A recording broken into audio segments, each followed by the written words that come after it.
The first clue wasn't the high electricity bill. It was the faint hum at night, like a distant transformer but coming from the direction of Karen's house. At first, I thought it was nothing more than a noisy AC unit or her obsessive habit of leaving her Christmas lights on until March. But the numbers didn't lie. My meter was spinning faster than a slot machine on a hot streak, and I hadn't changed a thing in my usage.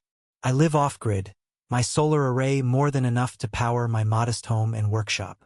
Every watt is accounted for, every amp tracked, which meant someone was stealing from me.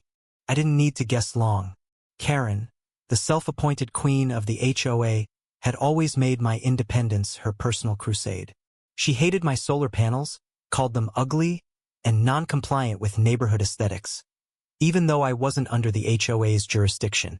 She'd lost that battle months ago when I showed her my exemption paperwork, but the defeat had festered, and now it seemed she'd found a new way to take what she thought she was owed.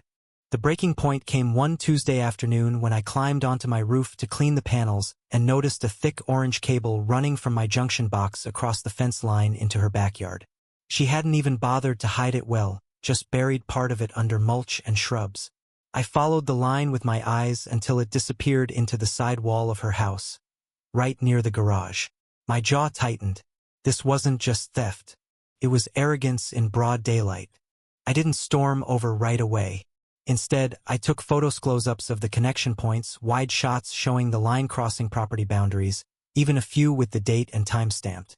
Then I went inside, shut the blinds, and pulled up my system logs.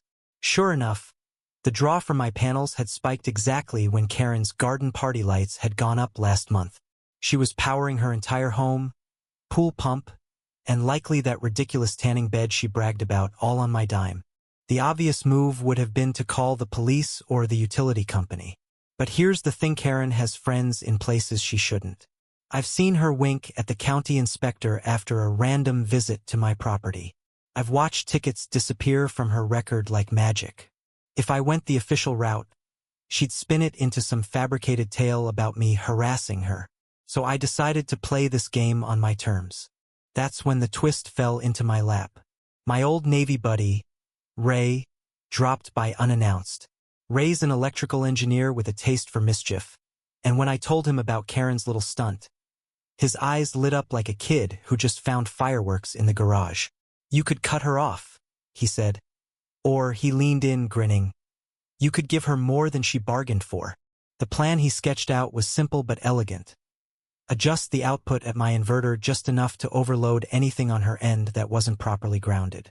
It wouldn't hurt, and it would just teach her that stealing power comes with consequences. That night, while the neighborhood slept, Ray and I worked quietly in my workshop.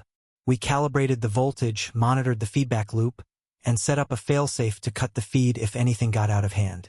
At 9:14 p.m., I flipped the switch. 10 seconds later, the hum from Karen's house grew louder, like a beehive stirred with a stick. Lights flickered, then blazed unnaturally bright. From my window, I could see her pool lights glowing in eerie blue-white, her patio string lights pulsing like a nightclub.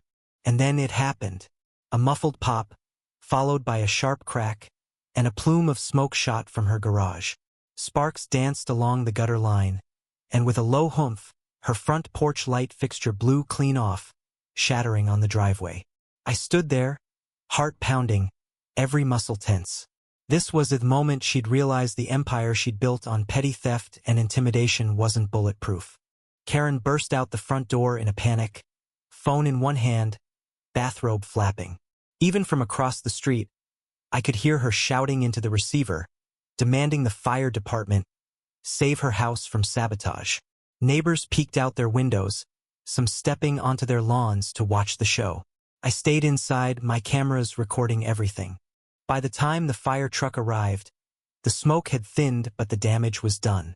Several of her appliances were fried, the pool pump was a melted ruin, and that prized tanning bed, a blackened husk.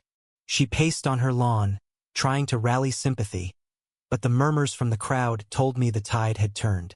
Word was spreading fast that she'd been tapping into my solar grid. And this time she couldn't lie her way out. The investigation began before Karen could even finish spinning her first lie. Halvorsen's same detective who'd hauled off another HOA tyrant a year earlier showed up in an unmarked car, notebook in hand. He walked straight past her ranting, straight to me. "Got the evidence?" he asked without ceremony. I handed him the folder I'd prepped. Photos of the cable, screenshots of my solar output logs, a neatly labeled USB drive with 2 weeks of timestamped footage. I'd learned long ago that a clean, airtight case leaves no wiggle room for snakes to slither out. Karen, realizing Halvorsen was listening to me instead of her, stormed over and jabbed a finger in my chest. "This is harassment. He's sabotaging me because I enforce the rules around here." Her voice cracked halfway through the sentence. I didn't even have to respond. Halvorsen simply tilted his head toward her garage, where the melted pool pump sat in full view. "Ma'am, that's not your property line, is it?" he asked. Her mouth opened, then closed. She was cornered, and she knew it. The twist came when Halvorsen returned 2 days later with news that made my blood run cold, not from fear, but from the magnitude of what we'd uncovered. Karen hadn't just been stealing my solar power. She'd been tapping into 3 other homes' lines, 2 of them belonging to elderly couples who'd been paying inflated bills for months without knowing why. Worse, she'd installed the cables herself using shoddy, unsafe connections that could have caused a real fire. The only reason her place went up in smoke before theirs was because my system wasn't tied into the grid in the same way. The local news latched onto the story like a pit bull. HOA president accused of stealing neighbor's power faces felony charges scrolled across the bottom of the screen that evening. The footage from my security cameras made primetime, and the comments section lit up with people from other towns sharing their own HOA horror stories. The court of public opinion had already delivered its verdict before the actual trial even began. Karen tried every move in the book to save herself. She claimed she'd hired licensed electricians to make the connections, but couldn't produce a single invoice. She argued the cables were temporary and part of a neighborhood energy-sharing initiative, but the HOA's own bylaws had no mention of such a thing. When that failed, she pivoted to attacking me personally, painting me as a vindictive loner obsessed with punishing her. The jury didn't buy it. The trial was brutal. Every photo, every video, every kilowatt logged became another nail in the coffin. The elderly couple testified, their voices trembling as they described choosing between paying their inflated utility bill or buying medicine. Ray even took the stand, explaining in painstaking detail how dangerously her wiring had been installed. I'll never forget the moment the prosecutor asked him, "In your professional opinion, what was the likely outcome if this theft had continued?" Ray didn't hesitate.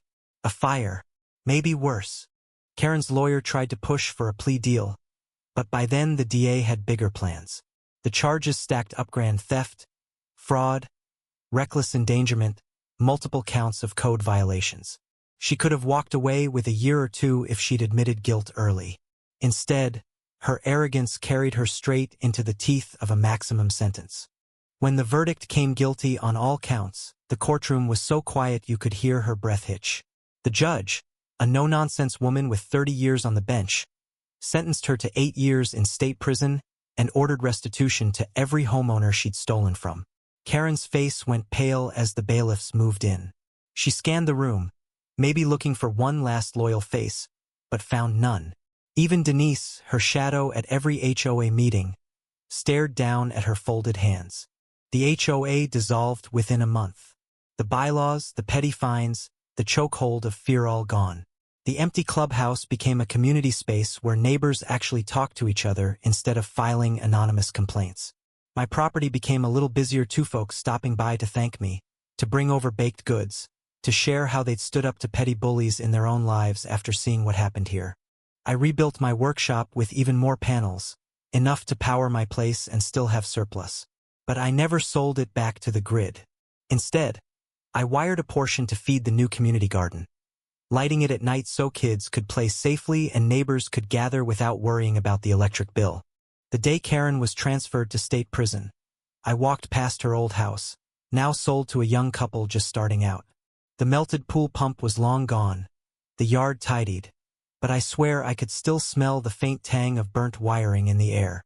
It made me smile, not from malice, but from the knowledge that justice, Real justice doesn't need to shout. It just needs to be undeniable. So, what do you think? Was I wrong to let her taste the consequences of her own theft? Or was it the only language she would ever understand?